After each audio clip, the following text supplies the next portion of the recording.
Cell کے لیے مرک صاف سیل کے لیے بھی دی تھی جی آپ نے ہاں، عام طور پر سیل میں استعمال نہیں ہوتی، مگر وہ جو مریضہ تھی جس کی چھاتی میں سوراخ ہو گئے تھے، اور مجھے یاد ہے منور نے بھی اس کے ایکس رے وغیرہ کروا کے دیکھے تھے، اور ایلوپیتھ ہمارے اپنے ایم ڈی ڈاکٹر نے بھی، اور مجھے انہوں نے بتایا تھا کہ اس کی حالت قابل اصلاح نہیں رہی، کیونکہ کیوٹیز ہوتی ہیں نا پیدا لنگز میں، تو مرض کھا جاتا ہے لنگز کے ٹکڑے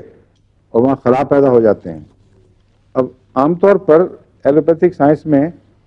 اس بات کا مشاہدہ نہیں کیا گیا کہ یہ کیوٹیز بھر جائیں اور سمجھتے ہیں بس ختم ہے یہ مریض کا علاج نہیں ہے۔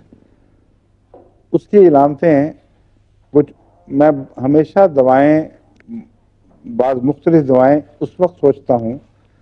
جب ایک مریض آتا ہے جو بتاتا ہے کہ میں نے ایلوپیتھک بھی علاج بہت کرایا ہے، ہومیوپیتھک بھی کرایا ہے،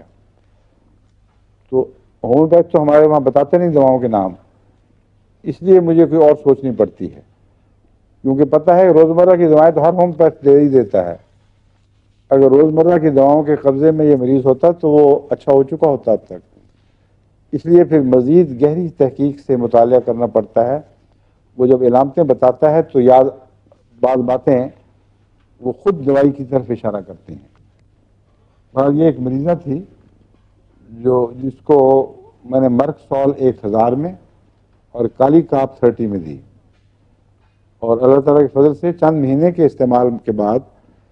جب اس نے ایکس رے کروایا تو ڈاکٹروں نے کہا کہ تمہاری کیوٹیز ہیں ہی نہیں۔ اس نے کہا یہ میرے ایکس ریز ہیں، اس نے کہا یہ کسی اور کے ہوں گے، ہم نہیں مانتے، یہ ہو ہی نہیں سکتا۔ وہ پھر ربا لے کے آئی ہسپتال میں، ہمارے دکھائے گئے، وہ معاذ نے، بالکل ٹھیک بات تھی، بھر چکے تھے زخم۔ تو روٹین میں بعض دفعہ فائدہ نہیں ہوتا۔